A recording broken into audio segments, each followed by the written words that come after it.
Hey everybody, Ashley Francis here, the Holistic Psychotherapist. I am a licensed therapist in the Charlotte, North Carolina area.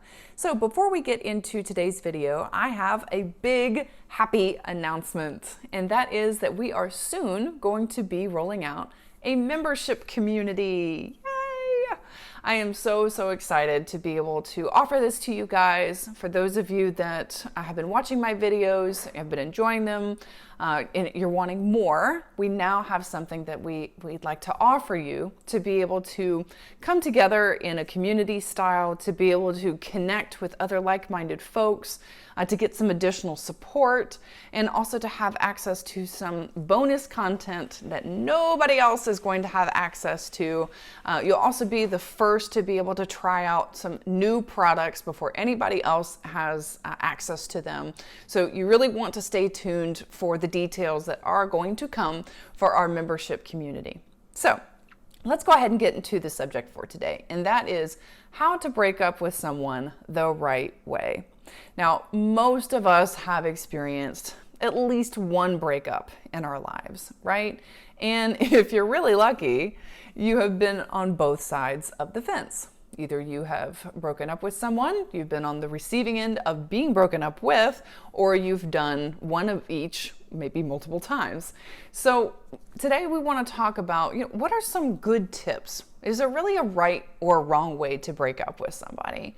And no, I don't think there's a particularly right way or a wrong way, but there are definitely some things that we can do to honor that person, to show them some kindness and some respect, not only for them, but also for the relationship that you've had with that person. So we're going to talk about 5 tips that I personally really like, that I feel does the relationship justice and sets you up for a successful breakup so that you'll be able to look back on the relationship favorably. So the first one is to make sure that you really want to break up. So often we will be in conflict, we might be in the midst of a fight with our partner, and we just flippantly say, I'm done with this. I'm over it. I can't do this anymore.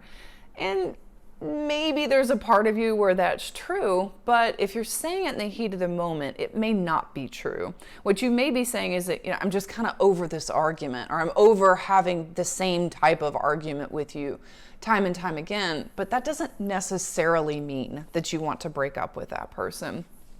And just throwing this phrase out so flippantly is really tarnishing to the commitment, to the bond that you have with this person. And you may not even mean it. So it's really in our best interest to make sure that when it actually is time to break up with that person, we've given it a lot of thought. We're very careful. We're very kind in the way that we go about that. And trying to break up with somebody in the midst of a fight really isn't one of the best ways to do that.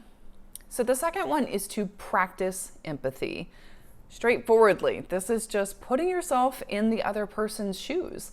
It's not uncommon that for the person that is breaking up with another person to be further along in the process, right? You've probably gone through the scenarios 100 times in your head.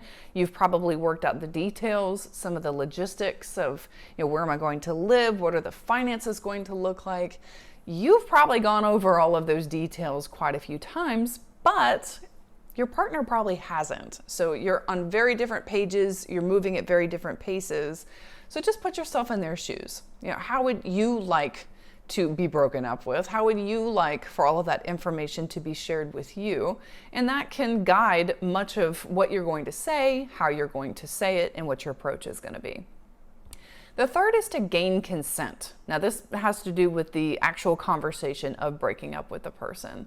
So there's nothing worse than being caught off guard with someone breaking up with you. So you want to make sure that you are letting them know that you have something important that you want to share with them, and ask them, when would you be available to talk? And you kind of have this position of being having a leg up, in this situation, because you're the one that's going to be breaking the other person's heart. So why not go ahead and give them this built-in respect of allowing them to choose when would be a good place and a good time to have this conversation. And an extra bonus tip is don't do it in the morning.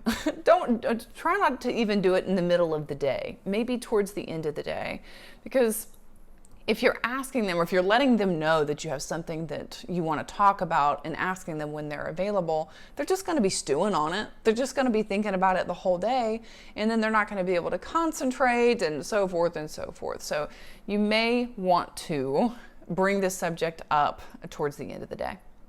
Next is to be brief and concise.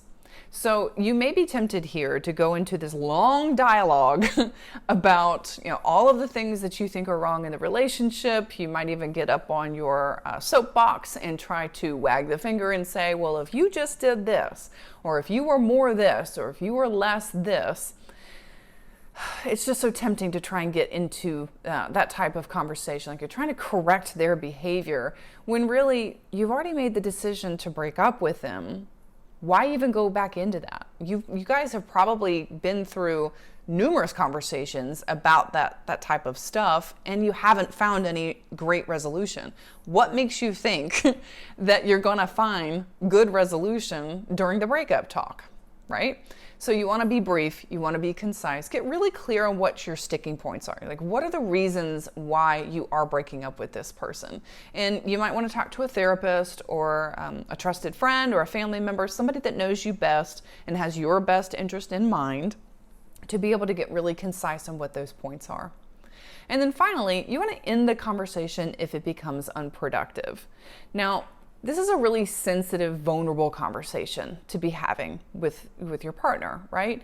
So, of course, you're more likely to step on each other's feelings. You're likely to get emotionally triggered. And what happens when we get emotionally triggered? We say things that we don't mean. So, yeah, if you find that this is happening, you really want to get a gauge on it and kind of rope it in sooner than later, because it can just turn into this blow up fight. You guys can wind up saying things that are really hurtful that you can't take back. So if you start to notice that it's become unproductive, you can just say something as simple as, I noticed that we're kind of off track here, and it's really important to me that this conversation remain valuable. Would it be okay if we just wrapped it up right now and let our emotions cool down, and then let's re-engage when we're both calm again? Something like that. Okay, so those are my top 5 tips on how to break up with somebody the right way. Love to hear what you have to say about this. Let me know in the comments below.